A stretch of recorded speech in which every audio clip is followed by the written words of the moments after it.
Hello everyone, आज बनाएंगे एकदम कुरकुरी चटपटी आलू की जायकेदार स्टिक्स। और सबसे अच्छी बात, ये बिना किसी महंगी मशीन के घर के बेसिक इंग्रेडिएंट्स से बन जाती है।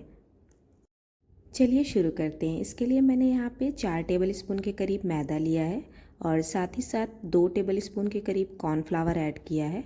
और उसके बाद 1 टेबल स्पून के करीब मैं यहाँ पे ऐड करूँगी कश्मीरी लाल मिर्च, आधा टीस्पून के करीब काली मिर्च का पाउडर और 1 टीस्पून नमक ऐड किया है। आप अपनी पसंद के हिसाब से कम ज़्यादा कर सकते हैं नमक को। और आधा टीस्पून के करीब ही गरम मसाला ऐड किया है और 1 टीस्पून के करीब अदरक लहसुन का पेस्ट ऐड कर दिया है।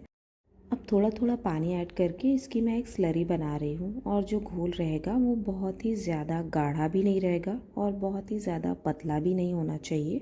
एक सेमी थिक कंसिस्टेंसी होनी चाहिए। बहुत ज़्यादा पतला होने से भी वो स्टिक नहीं होगा आलू पे और बहुत ज़्यादा गाढ़ा होने से भी स्टिक नहीं होगा। और इसे तब तक फेंटना होता है जब तक इसमें बिल्कुल भी लम्स ना रहे। बिल्कुल स्मूथ टेक्सचर होना चाहिए इसका। स्लरी बनाने के बाद मैंने यहाँ पे 3 आलू ले लिए हैं, अच्छे से वॉश करके छील के। अब मैं इन्हें यहाँ पे कद्दूकस कर लूँगी और पतले स्लाइसेस में कद्दूकस करना है जिससे फ़ोल्ड करने में प्रॉब्लम नहीं होगी। और बड़े साइज़ के ही आलू लेने हैं जिससे वो बीच से ब्रेक नहीं होंगे।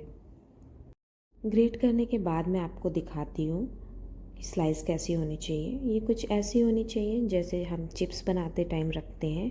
बिल्कुल भी मोटी नहीं होनी चाहिए स्लाइस। अब आलू को अच्छे से पोंछ के ड्राई कर लेंगे। अगर आलू गीले होते हैं तो वो क्रिस्पी नहीं हो पाते हैं। अब बस स्लाइस को स्टिक पे लगा देंगे। एक साइड से स्टिक पे लगाने के बाद दूसरे साइड से भी फोल्ड करके स्टिक पे लगा के ऐसे हल्के हाथ से लगाना है। ये एक एक करके जिगजैग स्टाइल में लगा रही हूँ मैं, जिससे स्लरी भी अच्छे से कोट हो जाएगी और ये देखने में भी बहुत ही ज़्यादा प्रेजेंटेबल लगता है। मैंने इस तरीके से स्टिक्स रेडी कर लिए हैं। इतने आलू में कुछ 6 से 7 स्टिक्स रेडी हो जाएंगी आराम से। अब मैं इसको यहाँ पे स्लरी से कोट कर देती हूँ। इसमें बहुत ही अच्छा सा कलर आता है क्योंकि ये मैंने कश्मीरी लाल मिर्च ऐड की है और कश्मीरी लाल मिर्च तीखी ज़्यादा नहीं होती है बट कलर बहुत अच्छा आता है। तो रिकमेंड करूँगी कि आप वही यूज़ करें। और इसको बैटर में डिप नहीं करना है, बिल्कुल ऐसे ही कोट करना है जैसे मैं कर रही हूँ, जिससे बैटर अच्छे से स्प्रेड हो जाएगा सभी स्लाइसेस में।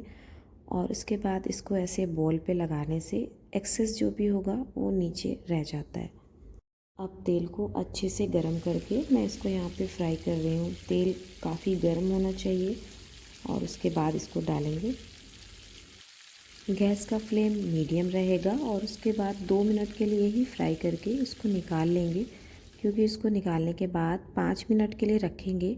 और रखने के बाद इसको दोबारा से हाई फ्लेम पे तेज़ गरम तेल में फिर से फ्राई करूँगी। डबल फ्राई करने से ये बहुत ही ज़्यादा क्रिस्पी बनते हैं। और अब मैं इनको दोबारा फ्राई कर देती हूँ। और दोबारा फ्राई करते टाइम ज़्यादा टाइम नहीं लगता है क्योंकि ऑलरेडी फ्राई किए हुए हैं। तो हाई फ्लेम पे बस 1 मिनट के लिए ही फ्राई करेंगे और कितना अच्छा सा ये गोल्डन कलर आ गया है। अब इसको निकाल लेंगे। आप पहले से फ्राई करके रखने के बाद डबल फ्राई तब कर सकते हैं जब आपको सर्व करना हो, तब भी कोई प्रॉब्लम नहीं होगी।